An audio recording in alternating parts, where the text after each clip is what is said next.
മോട്ടറോളയുടെ Motorola edge 50 നിയോ എന്ന പുതിയൊരു smart phone Indian മാർക്കറ്റൊക്കെ launch ചെയ്യാൻ പോകുന്നുണ്ട്. ഈ ഒരു ഫോണിന്റെ ഫീച്ചേഴ്സിനെ പറ്റിയിട്ടുള്ള പല കാര്യങ്ങളും ഇപ്പം അറിയാൻ കഴിഞ്ഞിട്ടുണ്ട്. അതുപോലെ തന്നെ ചില റെൻഡേഴ്സ് ഒക്കെ ഇപ്പം പുറത്ത് വന്നിട്ടുണ്ട്.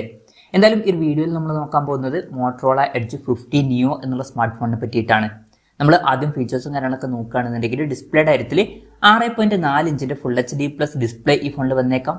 OLED പാനലും കാര്യങ്ങളൊക്കെ ഇതിൽ വരുന്നതായിരിക്കും. പിന്നെ പഞ്ചോൾ ഡിസൈൻ ആയിരിക്കും ഈ ഫോണിൽ വരിക. പഞ്ചോൾ വരിക ടോപ്പ് സെന്റർ ഭാഗത്തായിട്ടായിരിക്കും. 120 ഹെർട്സിന്റെ റിഫ്രഷ് റേറ്റും കാര്യങ്ങളൊക്കെ ഇതിൽ സപ്പോർട്ട് ചെയ്യുന്നതായിരിക്കും.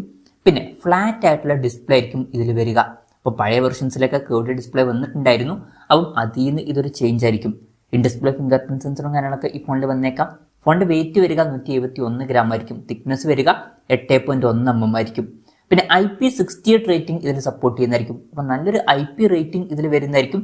അപ്പം ഇത് വാട്ടർ റെസിസ്റ്റന്റും അതുപോലെ തന്നെ ഡസ്റ്റ് റെസിസ്റ്റന്റും ആയിരിക്കും. പ്രോസസറിന്റെ കാര്യം പറയുകയാണെന്നുണ്ടെങ്കിൽ MediaTek Dimensity 7300 എന്ന പ്രോസസറുമായിട്ടായിരിക്കും ഈ ഒരു സ്മാർട്ട് ഫോൺ വരിക. ഇപ്പോഴത്തെ CMF Phone 1 എന്ന സ്മാർട്ട് ഫോണിൽ ലോഞ്ച് ചെയ്തിട്ടുണ്ടായിരുന്നു.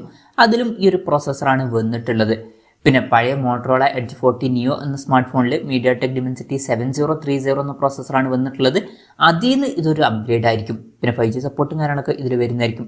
ബേസ് വേരിയന്റിൽ 8GB റാമും 256GB ഇന്റേണലും വന്നേക്കാം. 12GB റാമും 256GB ഇന്റേണലുമായിട്ട് വരുന്ന ഒരു വെർഷനും വരുന്നതായിരിക്കും. പിന്നെ ഈ ഒരു ഫോണിൽ സ്റ്റീരിയോ സ്പീക്കേഴ്സും കാര്യങ്ങളൊക്കെ വന്നേക്കാം. Android 14 ബേസ് ആയിട്ടുള്ള HelloU സോഫ്റ്റ്വെയർ ആയിരിക്കും ഇതിൽ വരിക. ക്യാമറയുടെ കാര്യം പറയുകയാണെന്നുണ്ടെങ്കിൽ ഫോണിന്റെ പിന്നിൽ ട്രിപ്പിൾ ക്യാമറ സെറ്റപ്പ് വന്നേക്കാം. 50 megapixel main camera sensor ഈ ഫോണിൽ വരുന്നതായിരിക്കും. OSന്റെ സപ്പോർട്ടൊക്കെ വന്നേക്കാം. പിന്നെ 13 megapixel ultra wide angle ലെൻസും വരുന്നതായിരിക്കും. അതുപോലെ തന്നെ 10 മെഗാ പിക്സൽ ഒരു ടെലിഫോട്ടോ ലെൻസും ഇതിൽ വന്നേക്കാം. അപ്പം പഴയ മോട്ടറോള എഡ്ജ് 40 നിയോ എന്നുള്ള സ്മാർട്ട് ഫോണിൽ ടെലിഫോട്ടോ ലെൻസ് ഇല്ലായിരുന്നു. അപ്പം ഈ ഒരു ടെലിഫോട്ടോ ലെൻസ് എന്നുള്ളത് ഒരു അപ്ഗ്രേഡ് ആയിരിക്കും. പിന്നെ ഫ്രണ്ടിൽ 32 മെഗാ പിക്സൽ ഒരു സെൽഫി ക്യാമറയും വന്നേക്കാം. അപ്പം ഓൺ പേപ്പർ അത്യാവശ്യം നല്ലൊരു ക്യാമറ സ്പെസിഫിക്കേഷൻ വരാൻ സാധ്യതയുണ്ട്.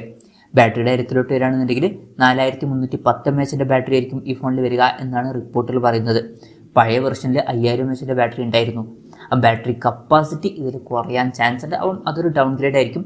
പിന്നെ ഫാസ്റ്റ് ചാർജ് സപ്പോർട്ട് വരുന്നതായിരിക്കും. എത്ര വാട്ടിന്റെ ചാർജിങ് സ്പീഡാണ് എന്നുള്ള കാര്യങ്ങൾ അറിയാൻ കഴിഞ്ഞിട്ടില്ല. പഴയ വെർഷനിൽ 68 വാട്ടിന്റെ ഫാസ്റ്റ് ചാർജ് സപ്പോർട്ടാണ് വന്നിട്ടുള്ളത്. അപ്പം ഇതിലും ആ ഒരു ചാർജിങ് സ്പീഡൊക്കെ തന്നെ വന്നേക്കാം. പിന്നെ Type-C ചാർജിങ് പോർട്ടും ഇതിൽ വരുന്നതായിരിക്കും. അപ്പം ഇതൊക്കെയാണ് ഫീച്ചേഴ്സിനെ പറ്റി പറയാനുള്ള കാര്യങ്ങൾ. ലോഞ്ച് ഡേറ്റിൻ്റെ കാര്യം പറയുകയാണെന്നുണ്ടെങ്കിൽ അതിനെ പറ്റിയിട്ടുള്ള കാര്യങ്ങളൊന്നും ഇപ്പം അറിയാൻ കഴിഞ്ഞിട്ടില്ല. കഴിഞ്ഞ സെപ്റ്റംബറിലൊക്കെ ആയിട്ടാണ് മോട്ടറോള എഡ്ജ് 40 നിയോ എന്ന സ്മാർട്ട് ഫോൺ ലോഞ്ച് ചെയ്തിട്ടുള്ളത്. ചിലപ്പം ആ ഒരു ടൈമിലൊക്കെ ആയിട്ട് ഈ ഫോൺ ലോഞ്ച് ചെയ്തേക്കാം. എന്തായാലും ലോഞ്ച് ഡേറ്റിനെ പറ്റിയിട്ടുള്ള ന്യൂസുകളൊക്കെ വരുമ്പം അതിനെ പറ്റിയിട്ടുള്ള വീഡിയോസൊക്കെ നമ്മൾ ചെയ്യുന്നതായിരിക്കും. അപ്പം അതുപോലുള്ള വീഡിയോസ് കാണാൻ താല്പര്യമുണ്ടെന്നുണ്ടെങ്കിൽ ഈ ചാനലും സബ്സ്ക്രൈബ് ചെയ്യാവുന്നതാണ്. പിന്നെ വിലയുടെ കാര്യം പറയുകയാണെന്നുണ്ടെങ്കിൽ മോട്ടറോള എഡ്ജ് 40 നിയോ എന്നുള്ള സ്മാർട്ട് ഫോൺ 24,000 25,000 രൂപ പ്രൈസ് റേഞ്ചിലായിട്ടാണ് ഇപ്പം വരുന്നത്. അപ്പം ഈ ഒരു ഫോൺ നമുക്ക് ആ ഒരു പ്രൈസ് റേഞ്ചിലൊക്കെ ആയിട്ട് എക്സ്പെക്ട് ചെയ്യാവുന്നതാണ്. കൺഫർമേഷൻസ് ഒന്നുമില്ല, ജസ്റ്റ് നമ്മുടെ എക്സ്പെക്ടേഷൻ പറഞ്ഞു എന്നേ ഉള്ളൂ.